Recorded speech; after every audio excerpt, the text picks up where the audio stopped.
South Korea's President Lee Jae-myung made a big decision. He ordered the government to limit and stop protests against foreigners.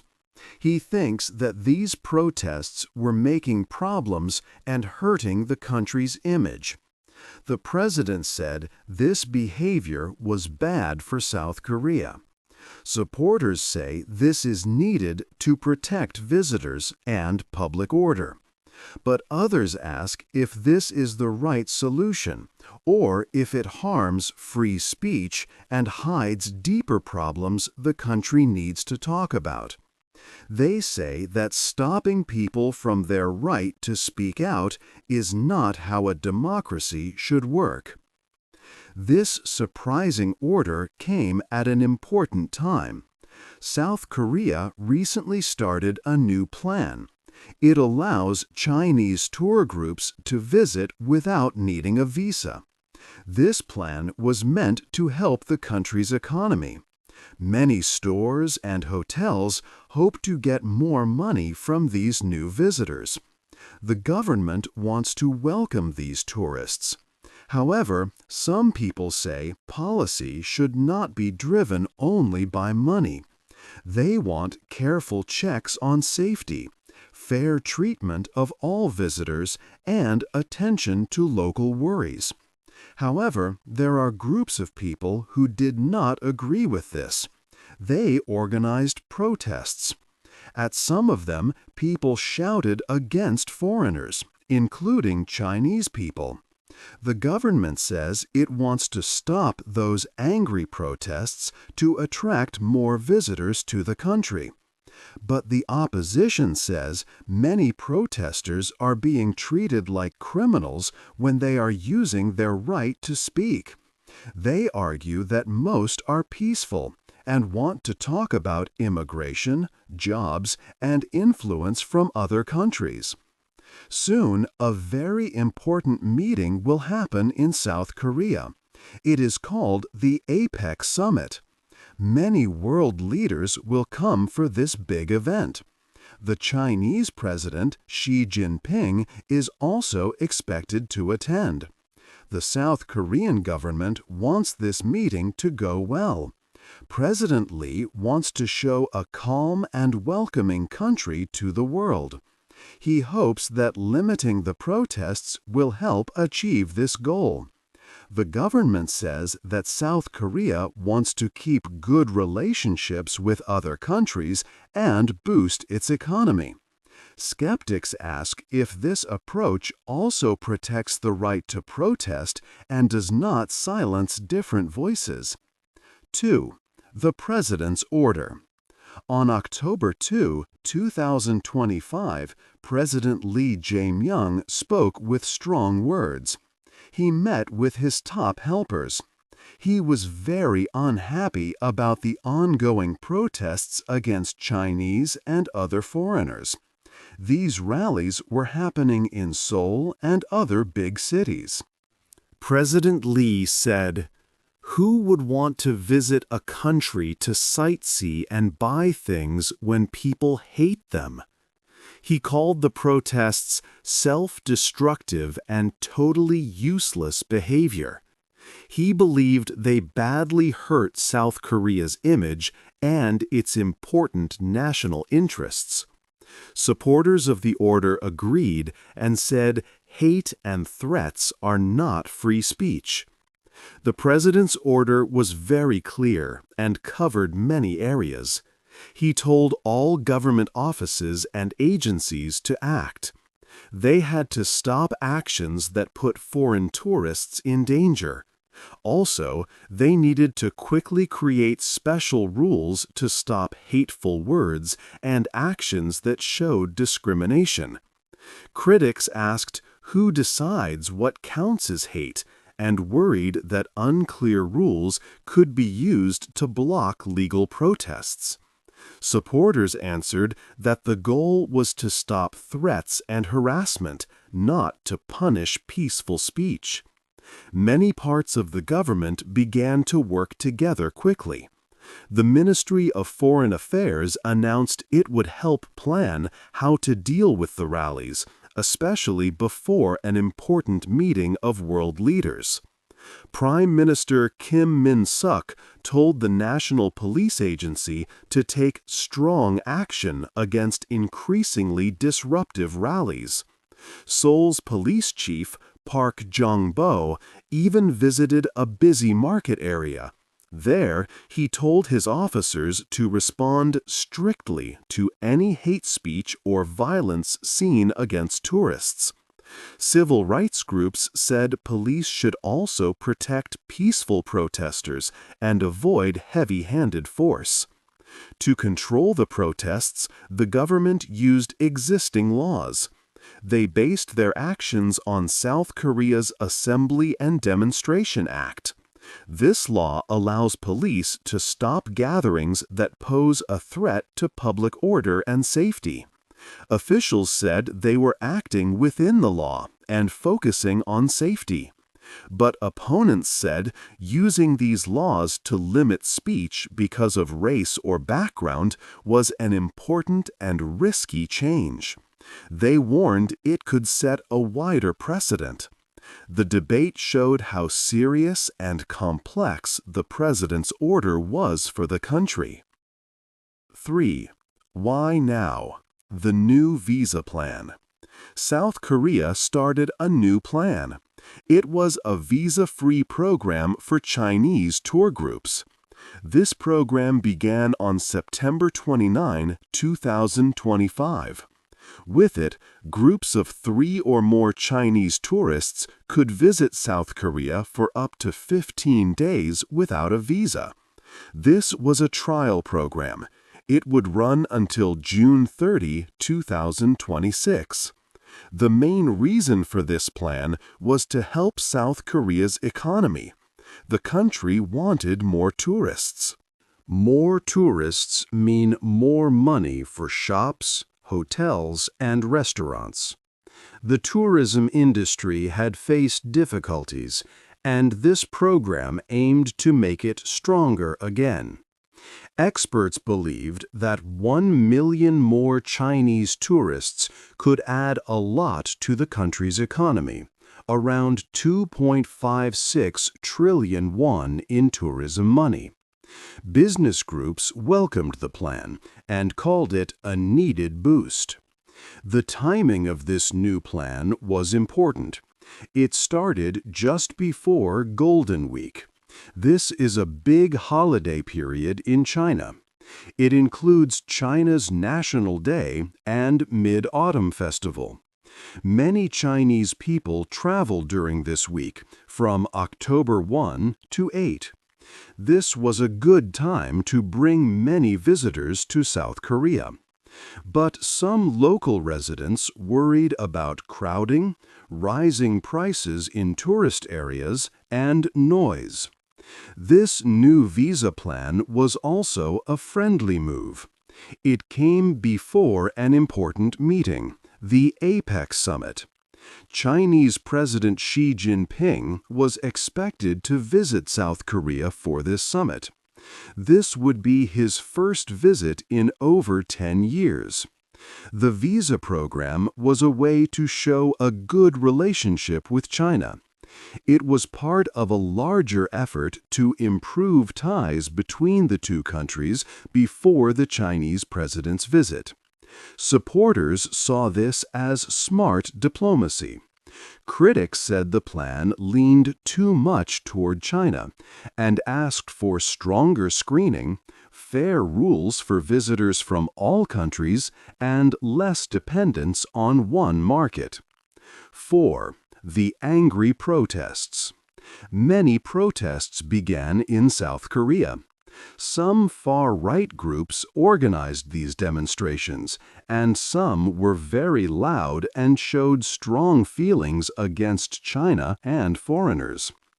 People at these rallies sometimes shouted harsh words, for example, "China out." A few people even burned Chinese flags. Some of these flags had pictures of President Xi Jinping on them. The protesters also chanted slogans like "Eradicate Communism." These acts upset many citizens and made some visitors feel unsafe. But not all rallies looked the same. Some protesters said they rejected violence and hate.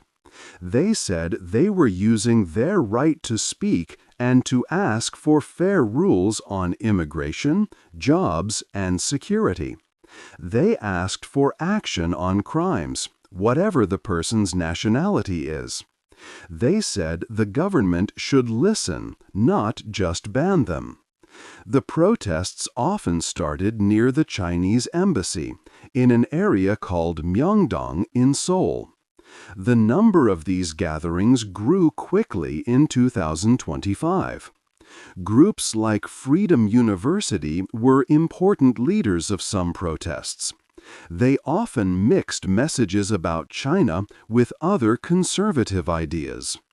Counter-protesters also showed up and held signs against hate.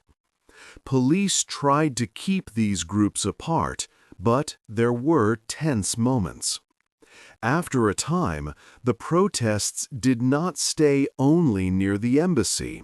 They moved to neighborhoods where many Chinese immigrants live. For example, in Dyerimdong, a large Chinese community in Seoul, people marched in the streets. They walked past schools, which made many people worry about children's safety. Local schools sent notices to parents. They also offered help to students who felt scared or sad because of the protests. Rights groups said the marches near homes and schools looked like intimidation, while organizers said public streets are open to all, and they obeyed the law. These events created much fear among the Chinese Korean community. The loud and angry actions made many feel unsafe in their own homes. At the same time, some protesters said they too felt threatened when counter-protesters shouted at them or when police removed banners. The situation showed how quickly anger can spread and how hard it is to keep both safety and free speech at the same time. 5. A divided country. After the last president, South Korea was a country with a deep political split. The division made many people feel very strongly. Former President Yoon Suk-yeol made a very serious and surprising decision in December 2024. Late one night, he announced that the country was under martial law. This meant that the military would take control of many parts of life.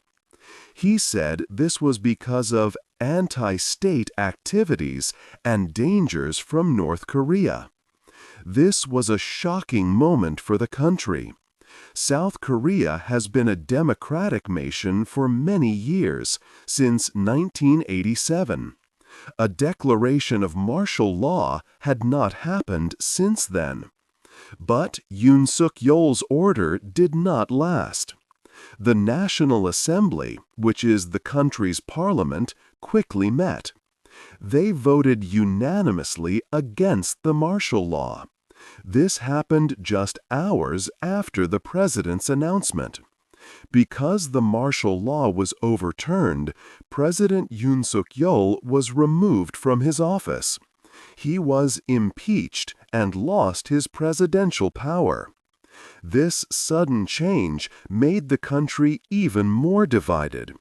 Many conservative supporters of Yoon Suk-yeol felt betrayed and very angry. They saw his removal as an unfair act planned by his political enemies.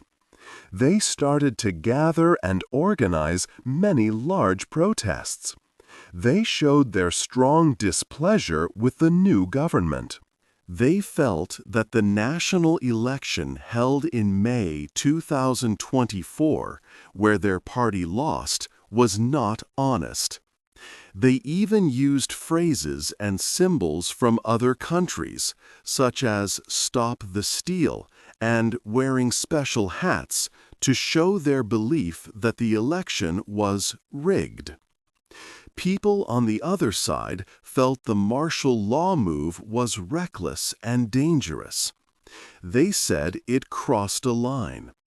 They worried that false stories and rumors were spreading fast. The result is that trust is low across the country. The same divide now shapes the debate over protests against foreigners. Each side says it is protecting democracy, and each side fears the other side will silence it. 6. A big meeting is coming. The country of South Korea was getting ready for a very important event.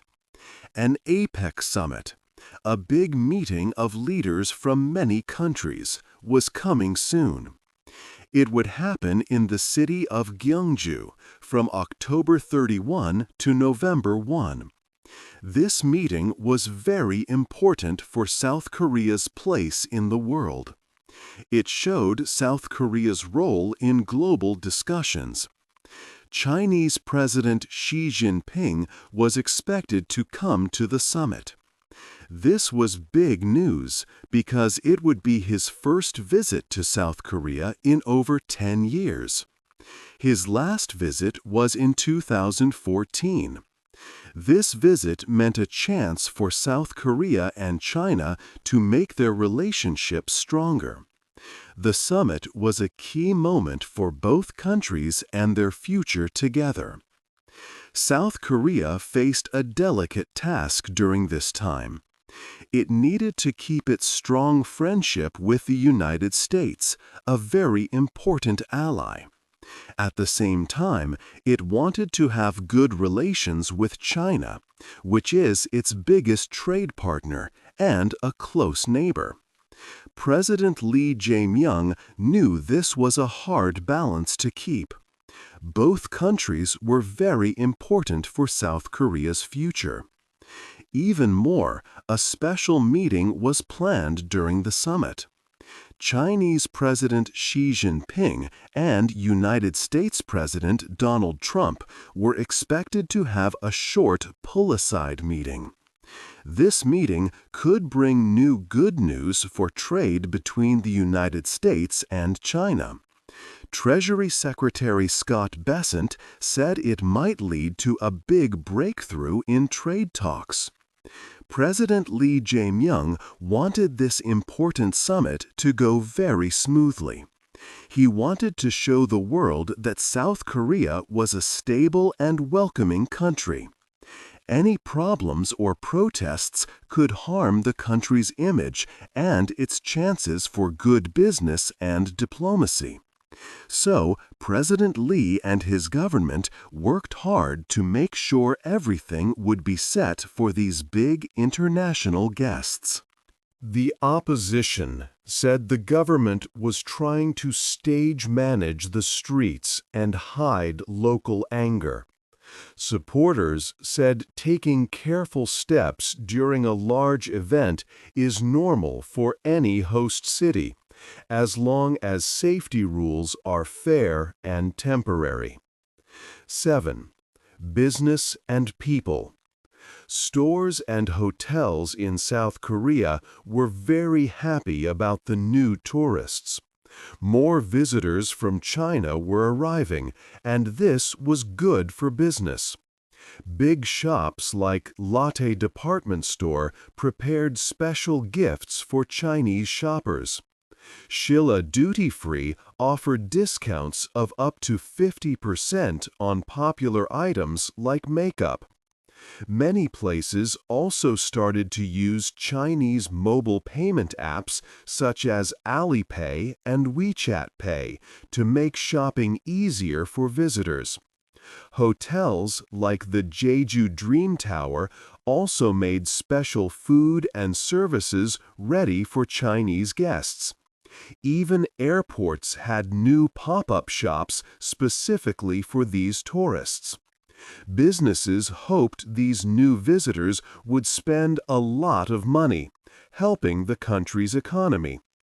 However, not everyone agreed with the government's actions.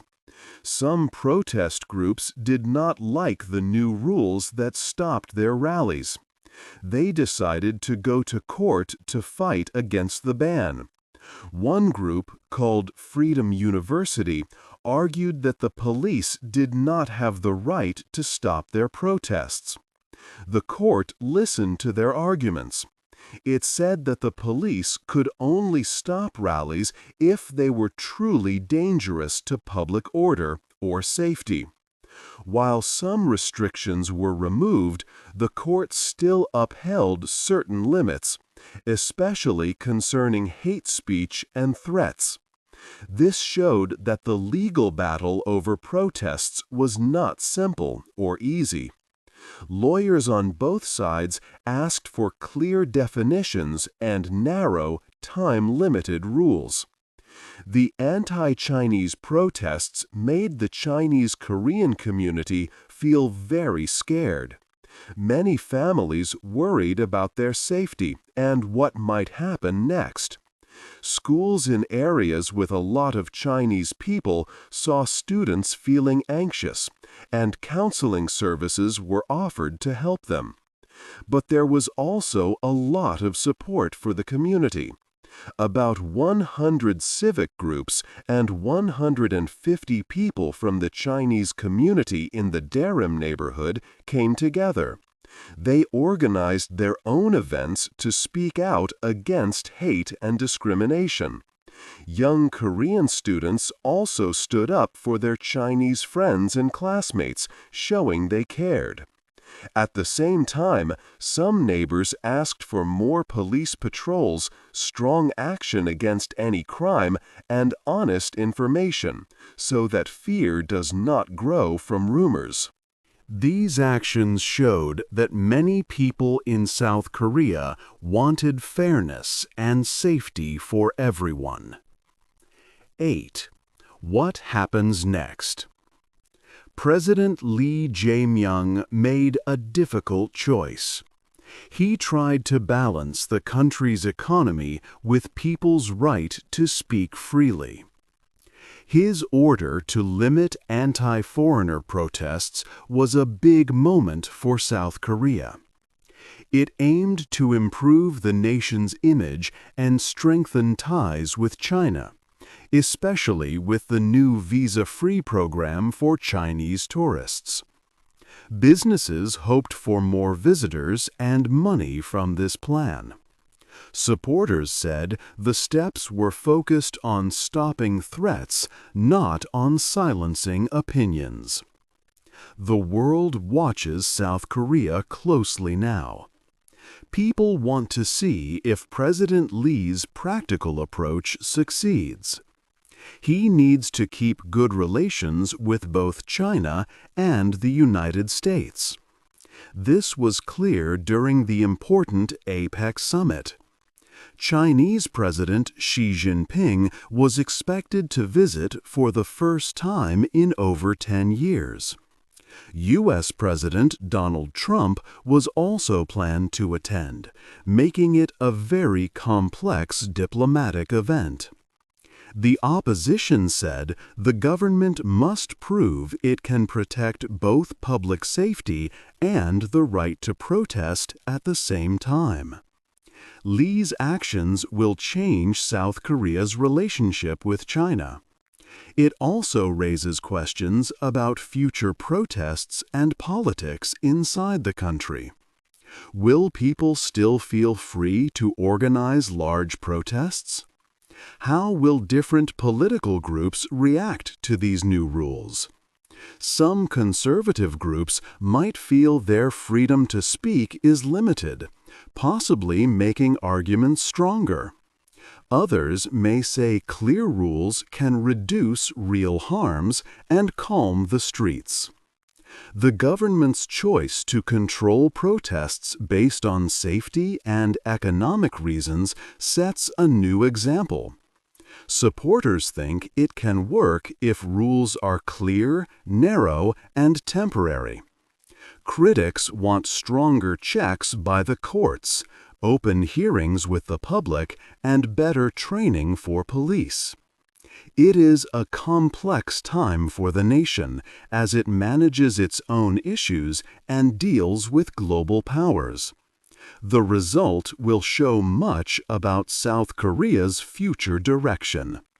What do you believe will be the biggest challenge for South Korea in the coming years?